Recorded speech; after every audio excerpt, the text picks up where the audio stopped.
This is Bob.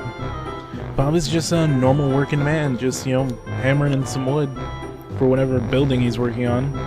Unfortunately, today, he's going to experience an accident.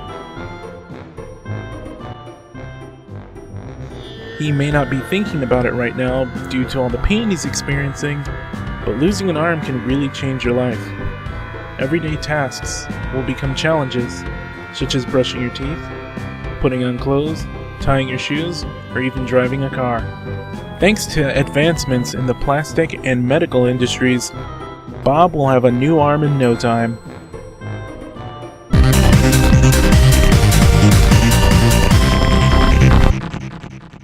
You see, we human beings, we do a bunch of crazy stuff all the time, and we'll lose limbs and damage ourselves, but we've used technology to improve our lives, and that involves replacing limbs that we've lost. Essentially, prosthesis is the act of taking an inanimate object that looks like the limb you lost and placing it on the stump. Now, to make myself clear, prosthesis is not limited to arms and legs.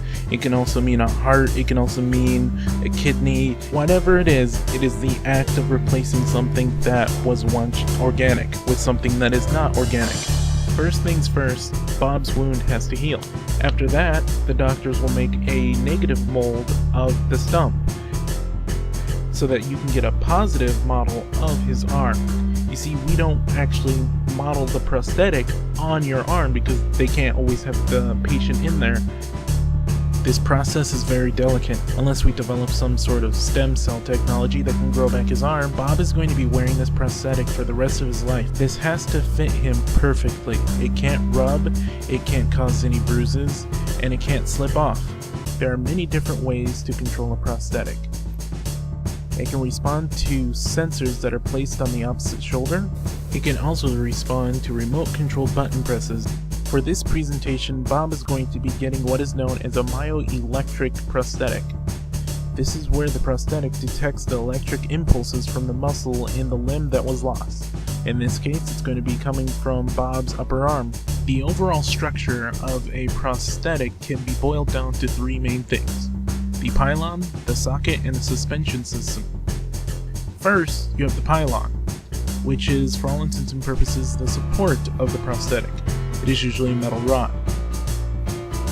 The socket is the main portion of the prosthetic that comes into contact with the human body. This is usually made from the mold that was made earlier on in the process. This needs to fit the stump exactly. Third, and most importantly, you have the suspension system. This is what keeps the prosthetic from falling off. The most common way of doing this is an airtight seal. So now that Bob has his new arm, let's see the consequences of this new technology.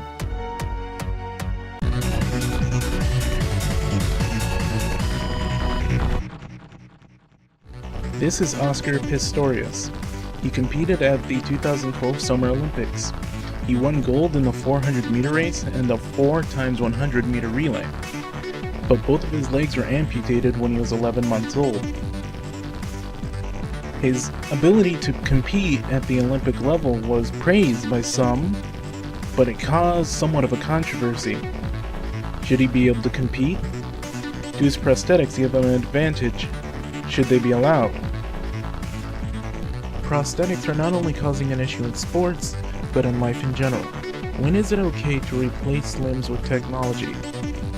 When will it be okay for someone to just get a new pair of eyeballs instead of putting on a pair of glasses?